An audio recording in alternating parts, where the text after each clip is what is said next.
Hi guys, this is Oleg and welcome back to my channel. Well, since we saw each other last time, today we're going to talk about the iPhone, very trendy stuff.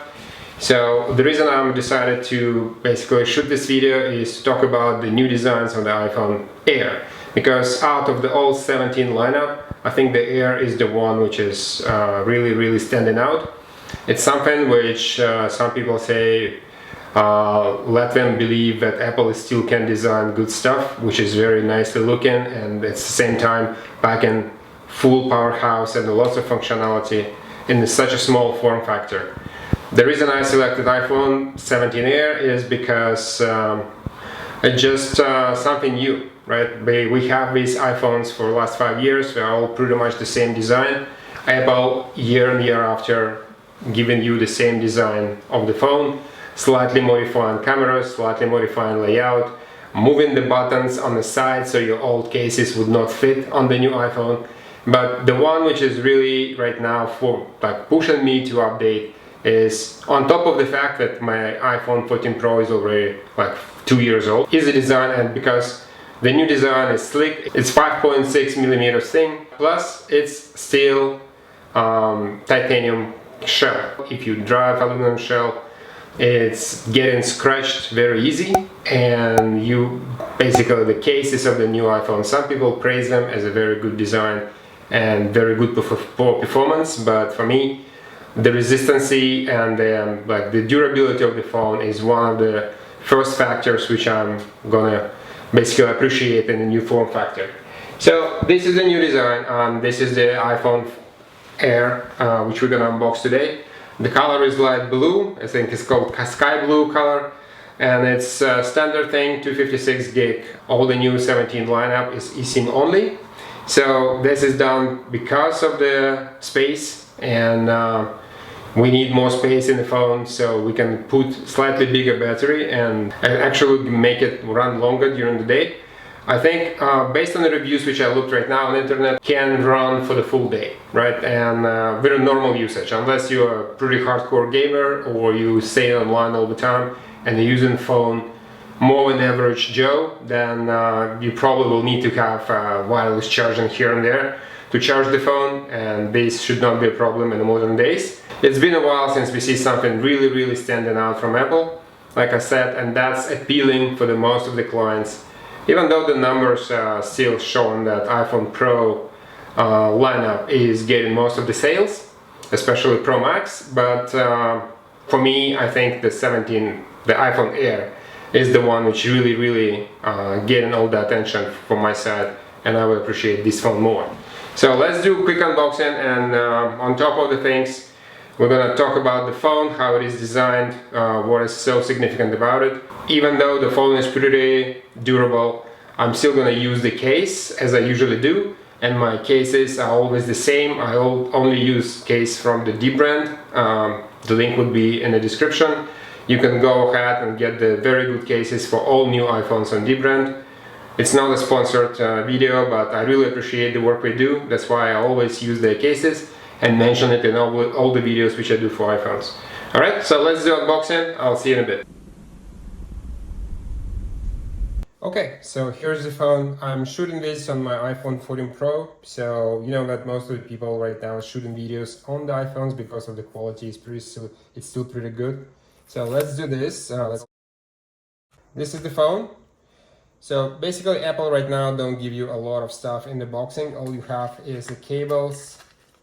Still got cable, that's a good thing, and pretty much nothing else. So let's open it up, and as usual, this is very nice. Look at that thickness, it's very thin phone, only 5.6mm here. iPhone Pro Max is pretty big, and I see a lot of complaints, especially for the 15s Pro Maxes and 16 Pro Maxes, which is people basically saying the phone is too big. It's not very comfortable to hold it in the hand. At the same time, if you go to normal 17 lineup, it might be too small, right, because of the screen size. This is the ideal. It's just iPhone Air, and I think next year we're gonna have iPhone Air number 2. That's just product on its own, right? The rest of the iPhones are getting 17, 18, 19, and so on, right? But these guys are just basically gonna stand on its own. Okay, so let's turn it on. We're gonna set it up and run it, and then This is the Ghost case, which I would recommend for iPhone 17 Air. The design is pretty slick and it's nice. It doesn't increase the thickness of the phone when you install the shell, and at the same time it's protecting the phone all over. And also we're gonna go with the screen protector. This is again screen protector of Prism, which I was testing for a long time. I'm using Prism on all my phones for the last, let's say, 4 or 5 years already. So I trust this brand to protect the phone, and the reason for it is the new glass which you have on the new iPhone might be pretty good on withstanding the drops, but it's still not that scratch resistant as you would like it to be. And the case which I have on my phone right now and the screen protector showing me over the 2.5 years which I'm using 14 Pro, that there is no scratches show up on the screen. Now let's talk about the USB-C connections which we have on the back of the phone. So this is unfortunately the USB type 2. It's not fast as 10 gig link which you would have on a similar connection on the Pro lineup, which is pretty sad. I would really appreciate if that would be 10 gig as well. In the box you would have also the cable, USB-C to USB-C. The cable is pretty solid. It's a threaded cable, it's not plasticky one anymore. I would think that next iPhone, which you want to have next year, would only be a phone, no cable. Initially they get rid of the power block, now we're gonna get rid of the cable. And because this phone is running on the eSIM, you don't see this SIM card key, which you usually got also on the phones of that nature. Let's put the phone to the side, right, and we're gonna talk about the Prism and how to install it. Previously, dbrand got multiple solutions how to align the film on the glass, which we provide you in this box, to the phone and align it perfectly every single time. So let's see how this thing works. So Prism going with the this kind of installation, right? Installation manual, so it's getting you scratch proof. I did this test in particular. I snap it with my knife. Then one of the phones which I installed it, and I didn't leave any marks on the phone as well, which I would not do if I would have normal glass, right? So also the casing which I have, it's gonna get ultra precise. And the recommendation is, if you use the Prism, if you use the screen protector from dbrand, try to use the actual casing from dbrand as well. The reason I'm telling you this, I installed on one of my, I think on my daughter's iPhone Pro, I installed the screen protector from dbrand, and then she changed the case to be something else.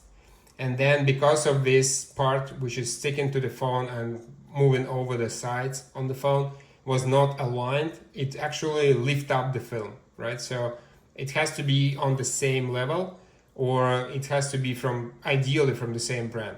All right. Okay, and here is the snap, and you see here one of the films is already installed. All I have to do is just to close it to the phone and then remove the actual protecting layer. But before we do that, it's recommended also to clean up the phone. Even though it's brand new, I just open it. Prism goes with this set, right? This set is cleaning kit, basically allowing you, even though I just opened the phone, it should be pretty much, yeah, I have a couple fingerprints here already, which is recommended to remove. Otherwise, once you have the case installed and the screen protector installed, there's going to be no physical way to clean it up for you after. What Prism goes with, it's basically giving you the cloth, right, which you can clean it up and use for removing all the fingerprints and stuff.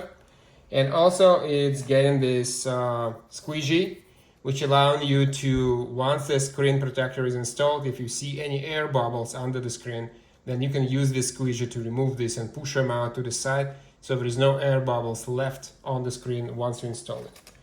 So it's also go with a couple pads of alcohol, right? And we can use that to clean this up right now. And look on the reflection. Yeah, it's ideal. There is no fingerprint left. Just snap it like that. Okay. Now just gonna pull this out. Right? And now just swipe. You see here underneath, it's moving the air out, but I still have a couple air bubbles left. That's fine. Here we go.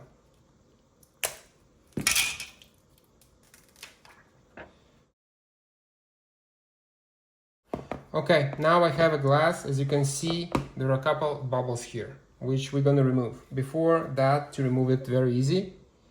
So let's go like that. Right? And now we're using squeegee to push this out. Now let's see. Just remove the glue, which might be sticking out on the side of the glass. And now you have your screen protector installation complete. As you can see here, let's see the light again. The phone is ideal. So the second part of this installation, which I wanted to do, is to go ahead and put it into the case. Right, so like I said, I'm using the clear case from Ghost. Here we go. So now let's see, look at that. It's nice. These are the magnets, right? So you can use that to hold the phone pretty solid. At the same time, the screen is not touching when you put it down on the screen. The borders here are slightly higher, and that's why when you put the phone down, the screen will not touch the actual surface. The other advantage is you have bumps over here, the bumper on the corners. This is where if your phone gonna get dropped and it get hit like that on the bottom of the on the concrete or somewhere else on any surface, the bumper here will protect and like make the fall a little bit less impactful for the phone. Okay, so now I'm gonna show you just how the screen look on the brand new phone once the screen protector from Prism is installed. I have my 14 Pro and I can show you how the screen look on 14 Pro on the screen protector. There is no real use damages on the phone. None on the screen, none on the side. So the phone is actually looking like you just unbox it from there. This is how the phone looks from the back. As you can see here, this is how it looks, very sleek. And at the same time, you see on the side, it's still holding this very, very thin profile. And it's light, it's very light on the weight. It's way lighter than my 14 Pro. And it's really, really good to hold it like that. When I see people on the internet saying that because of the titanium shell, the phone may be a little bit slippery to the hand, so you can easily drop that. And this is where dbrand comes in the casing, because right now on the side you will see here there is a protective layer which preventing phone from slipping. It's basically some sort of grip on the side. All the buttons works. This is the button for camera control. It's being sensitive as well because you can use it like that. This is the power button. All of that is covered, as you can see. So no buttons are being actually exposed. The only thing which is being exposed on the side is the microphones here on the bottom and the USB-C connector so you can charge the phone.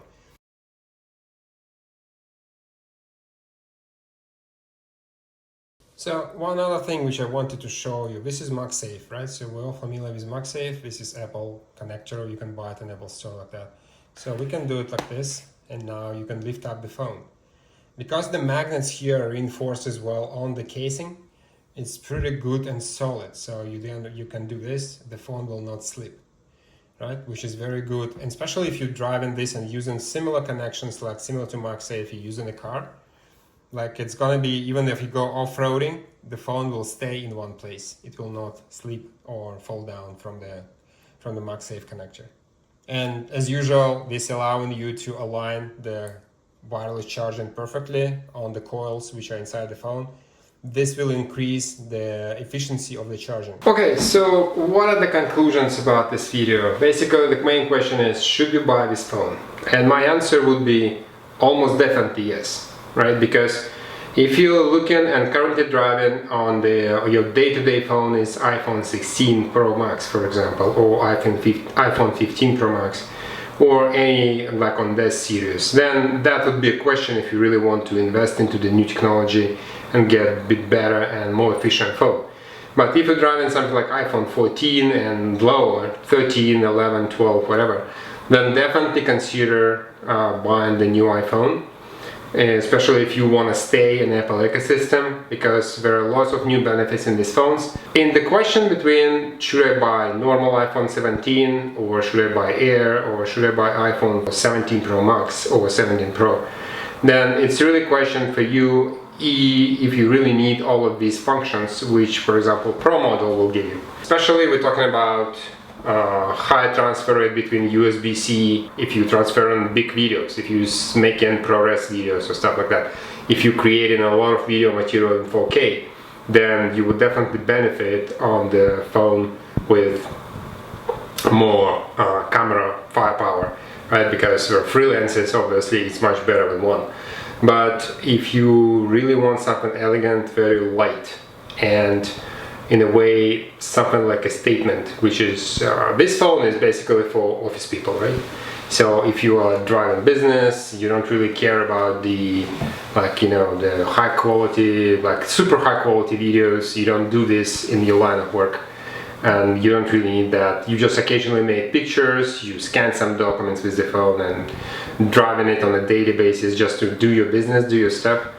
This phone is for you because it's very thin. If you put it in the pocket, it's not gonna like stick out. It's very light, it's still very energy efficient, and it still can hold for you the full day. The main idea behind iPhone 17, for example, is to be cheap solution for introduction to the new technology which Apple gives in this particular year, even to the normal phones, like high refresh rate on the screen, 120:1, moving out up and down, right? So you have all the content of the advanced chip technology like C1X and N1, all of those, and the only thing is the processor on 17 lineup is just A19, which is still way too much for the phone. Unless you're doing some data processing, video processing, or some very advanced stuff on the phone, you don't really need that much power on the phone. So from that perspective, is the Pro lineup going to be for you? Yeah, most people buy Pro lineup phones just to make a statement, but they barely use even 10% of the features that this lineup can give you. I also don't understand people who are buying the phones with a high amount of internal storage. Unless you do, like I said, video work, which allows you to create videos in ProRes, you don't need more than 256 gig on this phone. I'm driving 256 phones for like last 4 or 5 years, and I never even use like 80% of it. It's always being synchronized to the cloud. The good solution would be to give you more storage in the cloud. Like in the Apple iCloud, for example, you can buy 6 terabytes right now for a very decent price. Do you really need to pay more extra, almost $2,000 for the Pro lineup? No. Do you really need, and the colors, like orange is crazy, it's gonna drive you nuts. The only color which I see more or less okay on the lineup 17 Pro is the blue, the dark blue. And if you hide it in a if you hide it in a case from dbrand, then you don't really care. Like I didn't really care about my 14 Pro, right? Because the case is black, but even on top of the case I installed the skin, right, from dbrand, and that's solved for more problem. This phone is, I think I don't even remember what color is it, like 14 Pro, I think it's purple.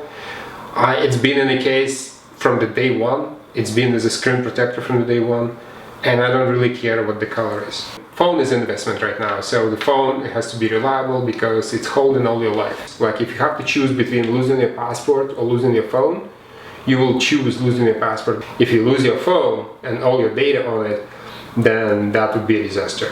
So from that perspective, phone is an investment, right? And you really invest in the phone to the point when you plan to use it for 1 year, 2 years, or maybe even more. Really think about it. Do you really need to pay more for the Pro lineup, or are you going to be okay with more elegant solution which is lower in price and pretty much on a day-to-day basis giving exactly the same as the Pro lineup?